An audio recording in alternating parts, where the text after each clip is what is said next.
semuanya? Siap. Bagaimana kabarnya hari ini? Alhamdulillah, luar biasa. Allahu Akbar. Terima kasih. Mulai pelajaran, marilah kita berdoa dulu supaya ilmu yang nanti kita dapatkan mendapatkan ridho dan berkah dari Allah Subhanahu wa taala. Doa yang akan dipimpin oleh ketua murid. Tapi doa.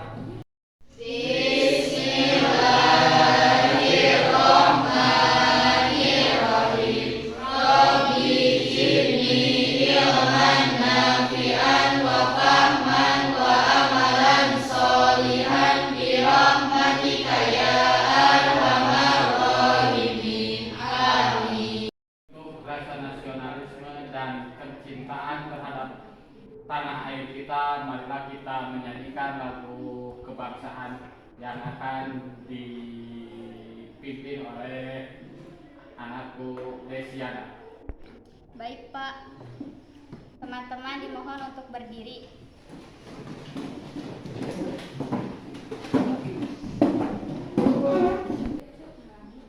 Ayo maju, maju tuh dua. Tanda Pancasila, akulah pendukungmu. Patriot proklamasi, sedia berkorban untukmu. Pancasila dasar negara, rakyat adil makmur sentosa. Pribadi bangsaku, ayo maju, maju, ayo maju, maju, ayo maju, maju. Teman-teman boleh duduk kembali. Sebelum mulai pembelajaran, Bapak akan mengabsen dulu. Siapa yang tidak hadir hari ini? Kenapa bintang? Apa? Siapa lagi yang tidak hadir? Acep, Kenapa Acep? Sakit, Ada lagi yang tidak hadir? ada, Siapa? Ina Nisa, Kenapa? Sakit. Kita doakan yang malas mudah-mudahan dilajinkan oleh Allah, yang lagi sakit mudah-mudahan cepat disembuhkan. Amin ya Allah ya Rabbal alamin. Bapak melanjutkan kepada materi yang baru. Bapak akan bertanya dulu tentang ke materi yang minggu kemarin Bapak sampaikan. Ada yang tahu kemarin itu membahas apa? Konsep dan ruang lingkup ilmu fikih. Apa itu konsep fikih? Saya Pak, Ya, Intana, apa yang dimaksud dengan konsep fikih? ilmu tentang hukum syariat yang berbentuk perbuatan yang didapat dengan cara pengambilan hukum dengan dalil-dalil yang terperinci. Ya, bagus. Terima kasih, tepuk tangan untuk Intana. Tadi itu konsep fikih. Ada yang tahu apa itu ruang lingkup fikih?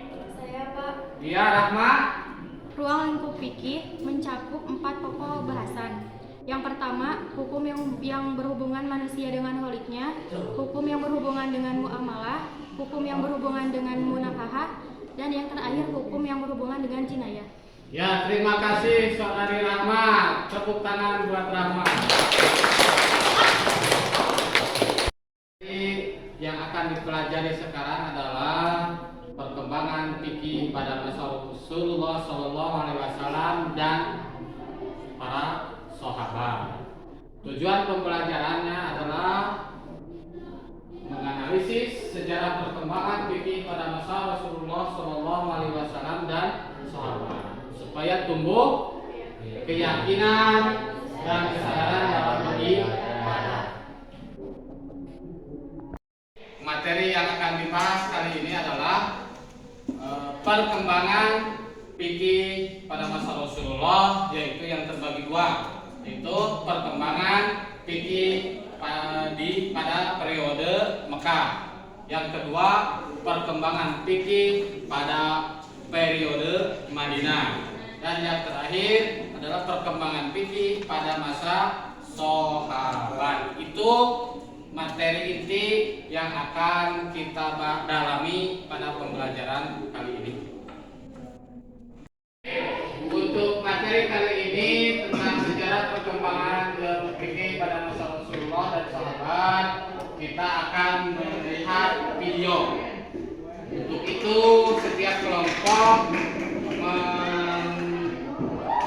mempersiapkan alat tulisnya dan mencatat apa saja yang penting dalam video tersebut. Kemudian nanti di setiap kelompok mempresentasikan masing-masing atas apa yang didapati dari video tersebut. Selamat menyaksikan. Adalah ilmu yang mana membahas mengenai cara dalam menggunakan syarat, yang mana itu adalah alat dari ilmu fikih itu sendiri, sehingga dapat dikatakan bahwa ilmu fikih perkembangan ilmu fikih pada masa sahabat Nabi, keempat sahabat Nabi ini, yaitu pada masa saya berbeda.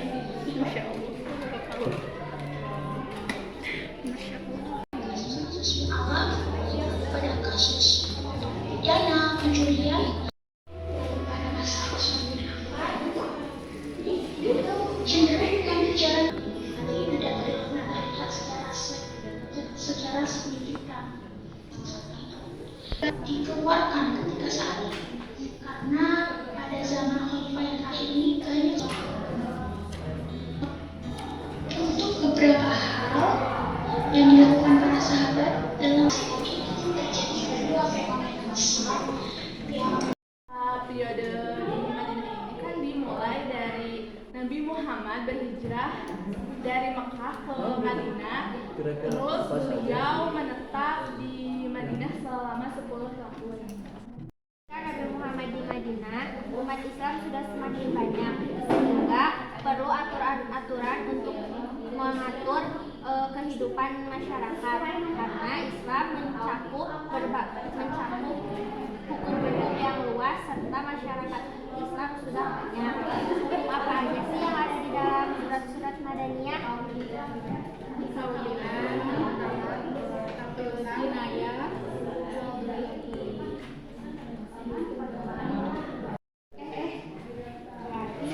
Perkembangan ilmu fikih pada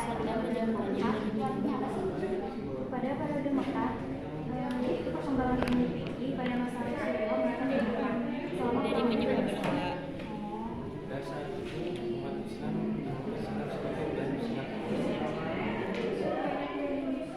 Terus cek selfie biasa ya. Nah, cina. Kalau tadi itu kan dengan naras gue ya. Mungkin kalian tahu gitu. Islam sudah semakin meluas, yang mengakibatkan adanya masalah-masalah baru yang timbul. Terus kira-kira apa pada periode sahabat, periode kedua ini berkembang pada masa Nabi Muhammad SAW? Ya benar, dan juga pada periode kedua ini berakhir sejak Muawiyah bin Abu Sufyan menjabat sebagai khalifah pada tahun 41 Hijriah. Terus kira-kira apa saja sih rujukan hukum syariat di periode sahabat ini? Yaitu berupa Al-Quran, hadis, ijma, dan juga qiyas.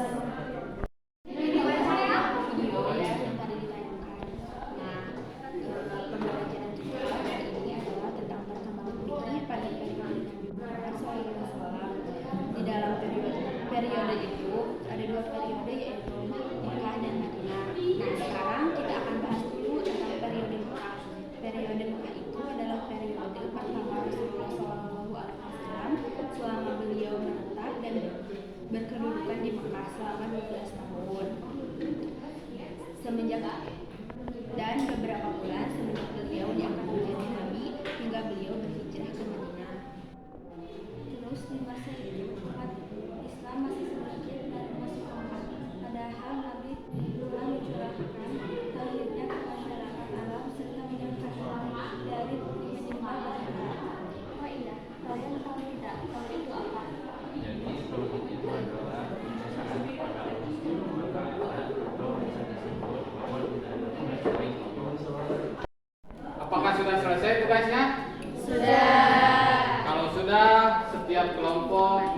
mempersiapkan dua orang untuk mempresentasikan hasil dari diskusi tentang video pembelajaran yang telah anak-anakku tadi saksikan. Sekian dari kami. Terima kasih atas perhatiannya. Mohon maaf apabila ada kekurangan dan kesalahan. Wassalamualaikum warahmatullahi wabarakatuh. Waalaikumsalam warahmatullahi wabarakatuh. Assalamualaikum warahmatullahi wabarakatuh. Waalaikumsalam warahmatullahi wabarakatuh. Kami dari kelompok 2 akan mempresentasikan hasil diskusi periode Madinah. Periode kedua dalam periode Nabi ialah periode Madinah, yakni masa di mana Rasulullah SAW telah berhijrah ke Madinah dan menetap di sana selama 10 tahun. Taubah, An-Nur dan sebagainya banyak mengandung ayat-ayat hukum di samping mengandung ayat-ayat tentang akidah, akhlak, sejarah dan lain-lain. Demikian presentasi dari kami. Wassalamualaikum warahmatullahi wabarakatuh.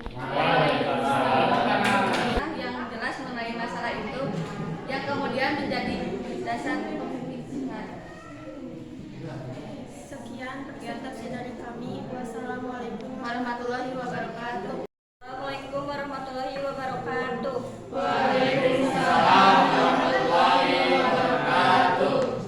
Kami dari kelompok 4 akan mempresentasikan hasil diskusi kami tentang perkembangan fikih pada periode Mekah. Pada masa ini, sekian presentasi dari kami. Mohon maaf apabila ada kesalahan apapun perkataan yang kurang berkenan di hati kalian. Wassalamualaikum warahmatullahi wabarakatuh. Terkait materi ini dan hasil diskusi yang tadi adik-adik sampaikan, ada yang masih belum dipahami terkait materi perkembangan fikih pada masa Rasulullah dan sahabat?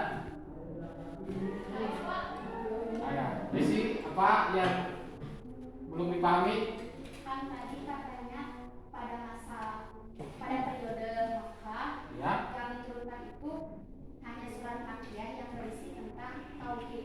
Berarti pada masa itu Al-Quran belum sepenuhnya turun semua surah-surah. Ya begini.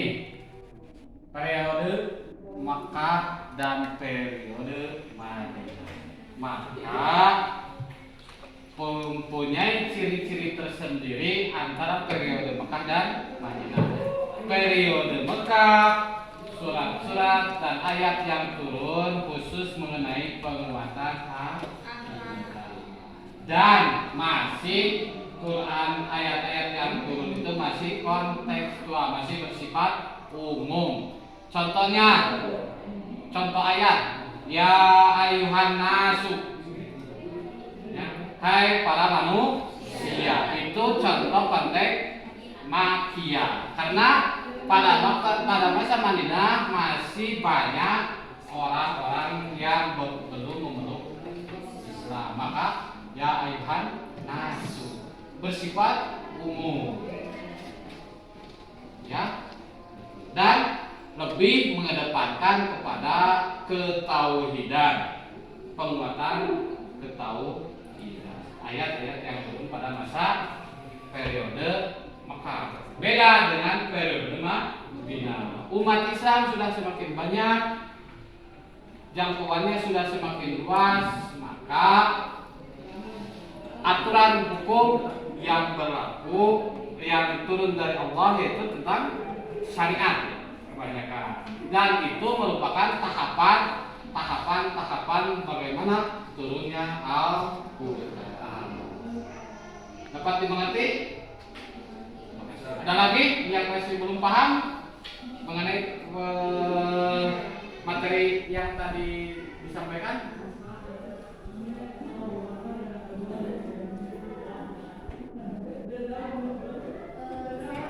Ya, Intana? Mengenai ijma. Ijma. Ada yang mau menjawab sebelum Bapak jawab? Ada yang mau mencoba menjawab? Ya. Ijma Ijma itu asal kata dari jamak, artinya banyak. Jadi ijma kesepakatan para ulama pada saat itu mengenai suatu kasus, ya, kasus atau masalah yang ada pada masyarakat saat itu. Para ulama sepakat semua, ya, tidak ada satupun ulama yang tidak sepakat. Jadi sepakat untuk mengenai hukum tentang kasus tersebut, baik itu iya atau tidak. Dapat dipahami kita, nak? Ada lagi yang mau ditanyakan mengenai materi tadi? Baik. Jadi pelajaran kita kali ini adalah tentang perkembangan fikih pada masa Rasulullah dan sahabat. Ini bagi kita menjadi sangat penting dalam mempelajari dan memahami. Bahkan bukan untuk mempelajari, tapi untuk mempraktekannya dalam kehidupan sehari-hari. Ya, kita sangat penting. Ya. Apa itu fikih pada masa Rasulullah? Pada masa Rasulullah, fikih segala permasalahan bertanya kepada Rasulullah. Yang hasil produknya adalah Quran, jawaban dari pertanyaan para sahabat pada saat itu adalah Quran dan hadis sebagai pedoman. Maka apa?